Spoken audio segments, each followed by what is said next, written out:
parents, ma mère a fait les beaux-arts pendant la guerre. Mes parents sont assez âgés. Mon père, envoyé au front à Stalingrad, s'est tiré une balle dans le bras pour revenir et reprendre ses études d'archi. C'est vrai, à partir de l'âge de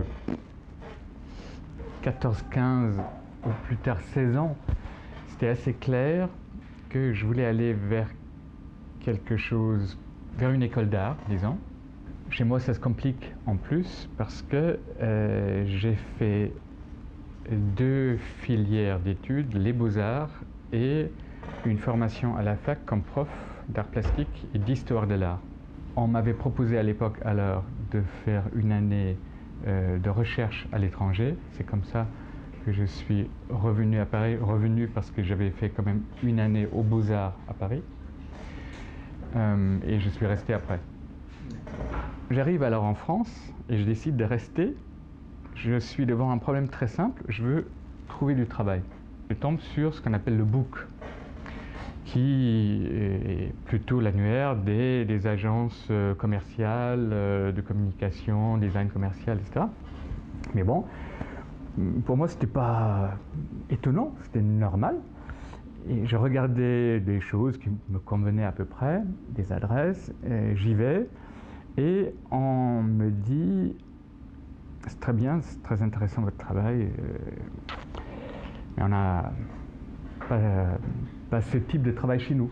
Effectivement, j'avais un book qui était très culturel, mon diplôme était sur un festival de théâtre, sur aussi des images plus engagées, comme on dit, etc. Mais pour moi, c'était aucun obstacle a priori pour travailler dans une agence. Encore une fois, dans une agence, on me ressort le nom, mais sûrement vous êtes allé voir déjà les Grappus. Et je dis, mais arrêtez, donnez-moi le téléphone de ces gens-là. Je les ai appelés, je suis tombé sur Alex Jordan. 2 jours après, j'étais à l'atelier de Montreuil, métro Robespierre, rue de la Révolution. Et je crois 2 jours après, j'ai travaillé chez eux. Seulement, faisant mon chemin, j'ai pris conscience que j'étais dans un monde particulier, qu'il y avait un clivage en France qui était plus marqué, plus grand que dans d'autres pays en Europe, entre cet exercice qu'on peut appeler graphisme d'auteur, en tout cas un exercice du graphisme qui volontairement se situait en dehors des réseaux commerciaux, qui était surtout dans le domaine public, social, culturel, politique. Ce qui m'allait très bien, mais j'aurais pu être prêt à gagner ma vie d'une certaine manière autrement. Tiens, c'est avec ça que je suis venu en France. Oh. En fait, cette année de recherche, c'est un institut de livres, de recherche de livres qui est lié aux Beaux-Arts de Stuttgart et qui m'a donné carte blanche pour un sujet. Et en fait, j'avais décidé, après mon séjour, une année aux Beaux-Arts à Paris, j'avais découvert la bande dessinée, là aussi particularité française, Belgique, bon, qui était connue que comme comics en Allemagne, et pas comme bande dessinée pour les adultes avec un contenu littéraire. En plus, à l'époque, émergeait la bande dessinée littéraire avec Bilal, Loustal, machin, etc. Je faisais alors un travail, une sorte de thèse là-dessus, et je ne vais pas vous montrer mes planches de BD. Si. Non, mais je les ai pas. Bah celle-là, enfin, je montre-nous. Oui. Deuxième partie, c'était, j'étais plus théâtre à l'époque, d'adapter une des pièces qui m'enchantait dans le répertoire français, une des premières pièces du théâtre absurde uburois, de l'adapter en allemand comme un livre d'images, un livre graphique, avec les mêmes règles que le théâtre, c'est-à-dire il y avait après une mise en scène du texte, du geste du comédien en création typographique. Et tout ça encore très artisanal, vous voyez bien que là c'était pas l'ordinateur, c'est des lettres découpées, c'est des collages, et c'est du dessin, mélangé à la typo, en fait. Et très noir et blanc, d'ailleurs oui, dans ce sens, la boucle est bouclée avec le travail d'Agraph Mobile et l'Athénée aujourd'hui, où je retourne un peu à ce type de vocabulaire. Voilà, j'ai presque jamais montré ça en France. Tu l'as montré à Massin? Oui, non pas à Massin, à Faucheux. Et Massin, je l'ai croisé, mais j'avais pas le livre sur moi. C'était aussi des collages, par exemple, avec quelqu'un qui m'a influencé à l'époque, qui est Posada, qui est un graveur, un Mexicain de la Révolution mexicaine. Et voilà.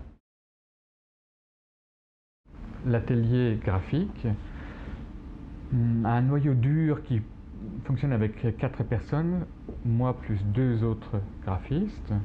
En ce moment alors, Adeline Goyet et Vassilis. Et il y a Mylène Trouvé qui est là pour faire l'administration de l'atelier et pour faire tout le travail de développement culturel des projets Agraph Mobile. Ensuite, pour tel ou tel projet, d'autres graphistes peuvent nous rejoindre, ou d'autres artistes d'ailleurs pour des projets Agraph Mobile, des stagiaires bien sûr, etc. Après une dizaine d'années de pratique de graphisme, de design, je suis arrivé à un point où il y avait une forme d'insatisfaction que dans la commande s'asséchait. Il y avait une forme d'appauvrissement, puisque à un moment donné, et tous les graphistes, je pense, sont confrontés à ça, on établit un vocabulaire, c'est à la fois un avantage, parce qu'on forme son langage, et qui peut être reconnu par d'autres, et en même temps, du coup, les gens viennent vous voir pour dire « Ah, on aimerait bien ce langage ». C'est-à-dire, on vous demande de reproduire ce langage. Et du coup, une forme d'enfermement qui peut avoir lieu à un moment donné. Ce qui fait que j'ai ressenti le besoin d'un laboratoire. D'où la revue Agraph Mobile, qui à l'époque était le laboratoire, la danseuse de l'atelier graphique, une revue de recherche graphique qui se donnait une liberté entière de choisir un thème, de le travailler graphiquement. Et par là, je me disais, je vais montrer ça aussi à un certain nombre de commanditaires qui peut-être peuvent voir des vocabulaires de moi qu'ils n'ont pas vu avant, et ça peut impulser d'autres commandes, d'autres manières de...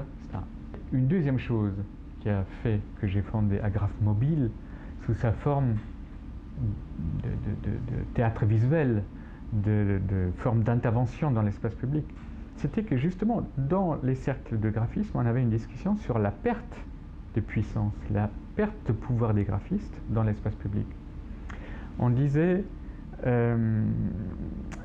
que d'une certaine manière, le graphiste par excellence était un artiste public, était quelqu'un qui produisait des signes, des images pour l'espace public, et que les graphistes auteurs étaient de moins en moins dans l'espace public.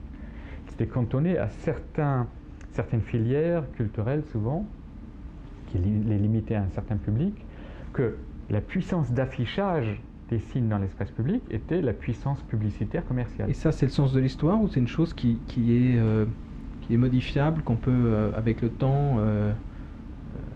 Le sens de l'histoire, je ne sais pas. Il y a des équilibres dans d'autres pays. La Suisse, effectivement, l'affiche faite par des graphistes, par des designers, occupe une place encore un peu plus importante, mais par une autre histoire, une autre tradition. C'est clair, par contre, que la marchandisation du monde fait que, bien sûr, c'est ça le vecteur dominant dans tous les pays industrialisés.